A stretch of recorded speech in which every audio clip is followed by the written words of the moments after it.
Hey, so about a year ago, I started making YouTube videos for fun, and all I had was my cell phone, which is what I'm recording on now, and that's adequate, and it worked well. But in that time, I've amassed some gear that I thought might be useful for you. So this is a budget home studio. Here we go. First, you'll notice I have my guitars easily accessible all around the room. You want to have as little effort as possible between you and the guitar. No excuses, so really easy to get to them.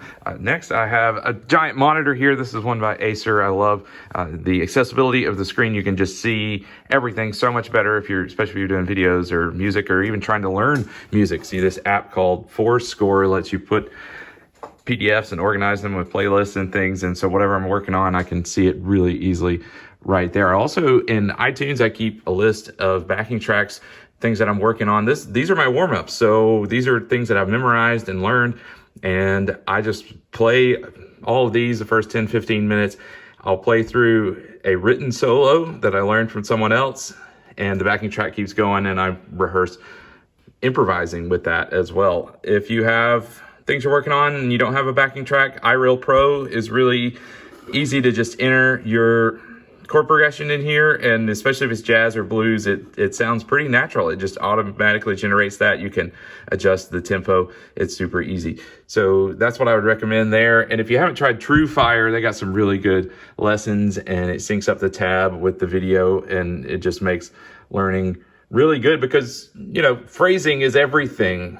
You can learn to write notes, but if you're not doing the phrasing, if you're not following the original recording, it's not going to sound the same. So that makes a big difference. Let's talk about audio interfaces. I started here with a Focusrite, and I love it. It's really good. It has where you can monitor the signal input with this. You can monitor through headphones or through speakers through the output there and adjust your volume. It's really useful and affordable, and it's good, especially for recording. If you want to go live though, if you want to go all in one, if you only have room for one device in your budget, get this Flow 8 mixer by Behringer. It has the same preamps as the Behringer X32, which is widely used out there, and it doesn't look like much from here, but you can fine tune everything with an app.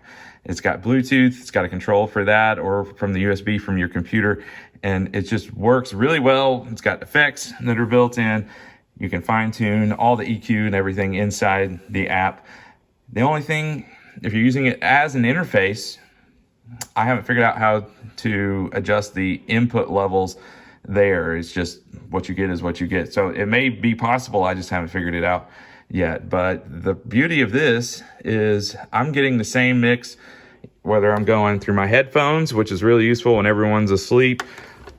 Whether I get the same mix through headphones, I get the same mix through the computer, I get the same mix out of this Headrush FR speaker. So I'm hearing exactly what other people are going to hear if I'm playing live or if I'm recording. And I'm running this Line6 Pod Go into it. Absolutely love this combination. I have a Blues Junior over here, but for home use and for recording, I can do this in the middle of the night and not bother anyone.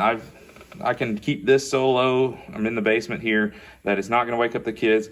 And like I said, it's going to sound the same through here as it does through the recording, as it does live. So that's the beauty of all this and the simplicity of it. I got tired of messing around with the fine tuning on the Line6 Pod Go, and so I bought some presets from Rhett Shull, and they've been amazing. He's got his 1964 Vox AC30 that he's made a custom IR of, and it just really sounds natural. It has that same dynamic response that you would get with a tube amp. The only thing I changed was the overdrive. I changed it from whatever he had to the Minotaur, which is a clone essentially inside there. So that is a brilliant combo for my use. I can use this as a monitor on stage. It's 2,000 watts.